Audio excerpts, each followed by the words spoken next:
periodista de México. Efectivamente, le pido al equipo que nos grabe para saludar a nuestra compañera, colega periodista, la mejor de México, Nancy Flores, corresponsal de Contralínea, a quien vamos a, en primer lugar, felicitar por el premio que recibe, el Premio Nacional Carlos Montemayor 2024. Qué bien, qué orgullo conocer a Nancy Flores, a quien le entregan este Premio Nacional Carlos Montemayor por su valor y entrega en defensa de la verdad en el periodismo de investigación independiente. Nancy, bienvenida Sin Censura. No, Toño, pues con estas presentaciones y también las palabras de Vicente, pues ya qué puedo decir, o sea, ya está, me puse roja.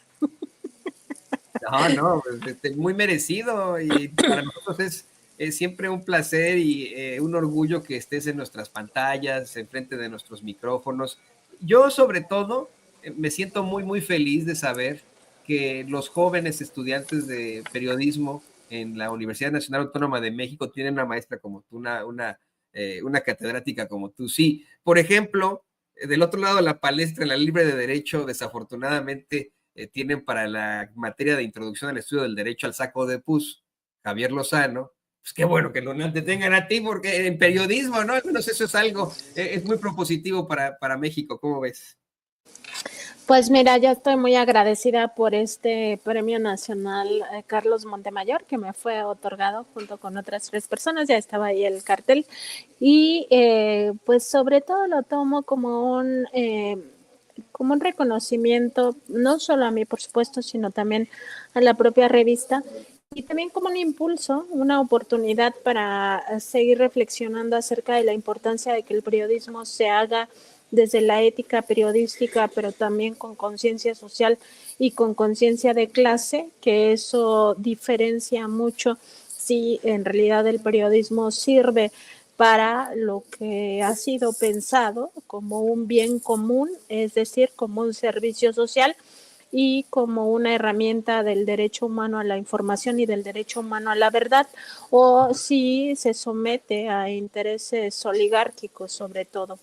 Y fíjate, Toño, que yo en mi discurso, porque nos permitieron hablar a todos, pues hacía una reflexión en torno a la ética periodística y cómo desde la ética periodística los periodistas estamos obligados a pues revelar, informar digamos, no solo las grandes contradicciones, sino sobre todo lo que genera mayor pues lo que lastima más a la sociedad. Y parte de lo que de lo que lastima más a los pueblos, pues sin duda es el modelo económico neoliberal.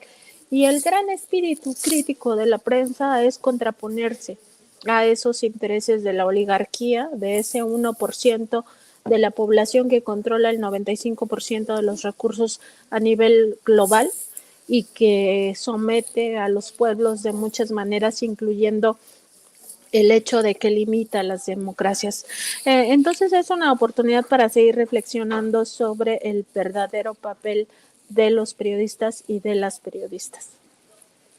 Porque insisto, de verdad, sería muchísimo mejor ver a esas cabezas parlantes, quitarse la máscara de una vez por todas y decir, ¿saben qué? Pues sí, a mí me gusta, o soy partidario de tal ideología, que en este caso, como bien mencionan, así es la neoliberal. Yo soy conservador, podrían decir, pero no, nos mienten, no tienen definitivamente ningún tipo de trayectoria periodística creíble, son una bola de mediocres. Y yo se lo he dicho una y otra vez, el periodismo que ha cambiado al mundo, que ha sido responsable de los principales procesos sociales, es el periodismo militante. Ahí está la Revolución Francesa, ahí está cuando se consiguieron las 8 horas con los mártires de Chicago. Ese movimiento fue organizado por un periodista inmigrante en Chicago, imagínese usted, en la Revolución Mexicana con los hermanos Flores Magón, y hoy esta transformación con periodistas como Nancy Flores. Pero, querida Nancy, ¿por qué no platicamos de precisamente esas infamias desafortunadamente en los medios de comunicación corporativos que exhiben no solo su mediocridad, sino pues su falta de bases de verdadero rigor periodístico al ocupar una y otra vez a la peor enemiga del periodismo, que es la especulación? Hoy en la conferencia de prensa mañanera, la doctora Claudia Sheinbaum, hasta en forma de burla, pues exhibe cómo es que varios comentócratas se la han pasado especulando que la ratificación de la titular de la Comisión Nacional de los Derechos Humanos, Rosario Piedra Ibarra, viene debido a una orden originada en La Chingada, la quinta, donde el presidente López Obrador pues está teniendo su retiro allá en Palenque, Chiapas. Y pues bueno, ¿no? La verdad es que esa es una. La otra tenemos también a un embajador, Ken Salazar, que aprovechándose de que ya se larga, porque van a haber un cambio en la administración, un cambio claro y evidente, pues agarra un cerillo y le echa el cerillo a la paja del granero y se echa a correr al asegurar que él no está de acuerdo y que hubo muchas problemáticas con la estrategia de seguridad del presidente López Obrador. ¿Qué nos puede decir sobre esto, Nancy?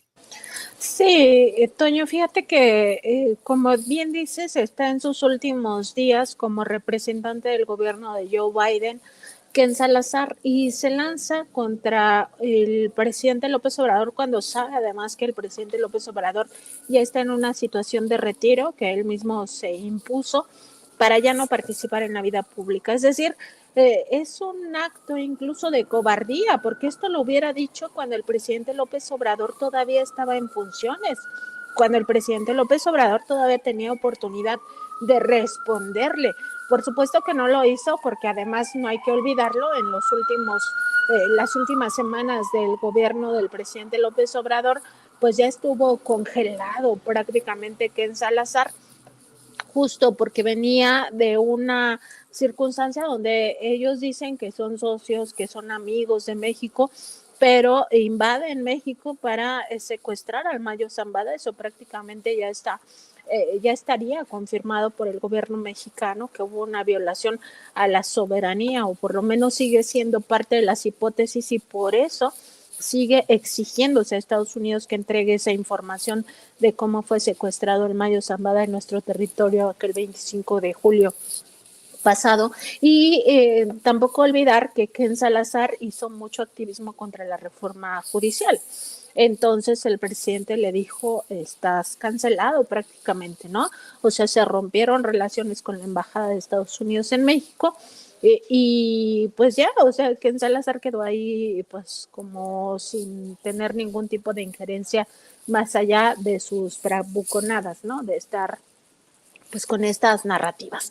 Y ahora lo que hace es justamente intentar condicionar a la presidenta Sheinbaum, como de decir, a ver, México está muy mal, o sea, es el mismo discurso de la derecha, el mismo discurso de la oligarquía, el mismo discurso de los opositores que han sido financiados por el gobierno de Estados Unidos sistemáticamente a lo largo de este sexenio, como el caso de Claudio X González Guajardo, que en ese hago un paréntesis, no hay que olvidar que la USAID, a través de la Embajada de Estados Unidos en México, le dio 96 millones de pesos a mexicanos contra la corrupción e impunidad. Entonces, es el discurso y la narrativa que sistemáticamente ha financiado Estados Unidos en México. Y dice Ken Salazar que hay un discurso de abrazos no balazos, una estrategia que no funciona, que ha fracasado. Y también señala que es culpa del gobierno anterior, que no quiso aceptar la ayuda de Estados Unidos y que entonces dejó ir 32 millones de dólares en asistencia para la seguridad de los mexicanos y las mexicanas. Pues decir que es un discurso realmente tramposo, es un discurso que en sí mismo niega lo que realmente pasó en esa relación bilateral, y que es un alto a esta idea de que México es el patio trasero de Estados Unidos. El gobierno del presidente López Obrador puso un freno a las 14 agencias estadounidenses que operaban en México, entre ellas la CIA, la CIA, la DEA, la ATF, etcétera. O sea, esas 14 agencias que además ya hacían una labor donde no le informaban absolutamente a nadie, y todo eso se empezó a regular, fueron expulsados los agentes, y eso lo tomó Estados Unidos como una gran ofensa, cuando en realidad lo que estaban haciendo era violar sistemáticamente nuestra soberanía. Y además se les puso un alto en la injerencia incluso se mandaron notas diplomáticas, hubo al menos 2 notas diplomáticas para que explicaran por qué estaban financiando organizaciones políticas con fines político-electorales en nuestro país, como el caso de Mexicanos contra la Corrupción e Impunidad, y también el IMCO, y nunca se recibió esa información. Y ya por último, pues esta injerencia cínica, ¿no? En el caso de la reforma judicial y también en el tema del Mayo Zambada. Entonces, además hipócrita, es cínico cuando dice, ay, vean lo que está pasando en Sinaloa. Pues sí, lo que está pasando en Sinaloa fue el polvorín que dejaron ellos, es decir, hasta ahora lo que señala la sospecha del gobierno mexicano, que es esta intromisión de agentes de la DEA para secuestrar al Mayo Zambada y llevarlo a Estados Unidos por una sociedad entre el gobierno estadounidense y este cártel o una fracción del cártel de Sinaloa, que es la que encabeza Ovidio y su padre Joaquín El Chapo Guzmán, ¿no? Entonces, todo esto orquestado de esta manera sin avisarle al gobierno de México, y eso deriva en un rompimiento al interior del propio cártel. O sea, lo que estamos viendo en Sinaloa tiene una explicación que se da justamente en julio con este secuestro. Entonces, llama la atención que lo haga cuando ya no está la contraparte para responderle, y además que intente condicionar, como de decir, esta política de seguridad no va a servir si no se acepta la ayuda de Estados Unidos. Y además dice, pues ya que se quiten el tema ideológico. Pues no, es que esto no es ideológico, es un tema de libertad, es un tema de soberanía y es un tema de independencia, y Estados Unidos debe de aprender a que aquí se tiene un socio, no se tiene una república bananera donde puedan venir a hacer lo que quieran. Eso es parte de también la respuesta que da la propia presidenta Sheinbaum hoy, que casi lo llama el chimoltrufio de la política exterior, Toño, porque dice, pues como dice una cosa, dice la otra, ¿no? También muy contradictorio y muy incongruente el discurso de Ken Salazar. Entonces, también hay que tomarlo de quién viene. Es una persona que ya se va a su país, que no tuvo la mejor relación con el gobierno mexicano, porque también al inicio del sexenio de la presidenta Sheinbaum, pues se le clarificó, ¿no?, que ya no podía estar llamándole a cualquier miembro del gabinete a diestra y siniestra. O sea que si tenía temas con la Secretaría de Economía o con la Secretaría de Energía, no podía estarle llamando a los secretarios de Estado, que tenía que hacerlo todo a través de la Secretaría de Relaciones Exteriores. Y evidentemente todo esto, pues, de alguna manera impacta en la propia figura del embajador, que pues queda muy debilitada. Entonces, lo que quiere, a partir de estas narrativas que le vienen muy bien a la oposición y a los medios de la oligarquía, pues es decir justamente esto, ¿no?, que todo está muy mal y que si no se acepta la ayuda de Estados Unidos sin tintes ideológicos, entonces todo va a seguir muy mal también.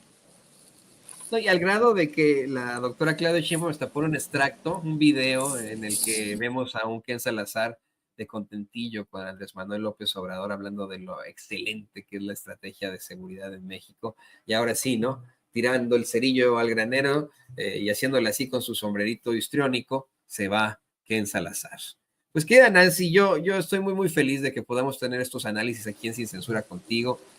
Una vez más, muchas felicidades por tu premio. Otro premio más, otro trofeo más al estante. Te pido por favor que nos compartas tus redes sociales para que la gente se ponga en contacto contigo. Muchas gracias, Toño. Ya saben que tenemos un programa aquí en Contralínea de lunes a viernes a las 10 de la mañana por nuestros canales, tanto de Facebook como de YouTube. Nos encuentran en esas 2 redes como Contralínea. Además, en Twitter estamos como @Contralínea y a mí me encuentran como @Nancy_Contra. Te agradezco, Toño, por estos minutos, también por tus palabras, siempre son muy generosos en Sin Censura. También agradezco las palabras de Vicente, que sé que anda muy apurado ahí en Álamo, su tierra, y pues ojalá que pronto tengamos oportunidad de encontrarnos en algún otro momento para seguir analizando esta realidad que nos ocupa. Y por supuesto que les mando un saludo a todos en Sin Censura, a esta audiencia, a Ceci, y pues nada, muchas gracias. la periodista multigalardonada, porque eso es lo que es, la mejor periodista de México, Nancy Flores, corresponsal de Contralínea. Muchas gracias, querida Nancy. Gracias, hasta luego.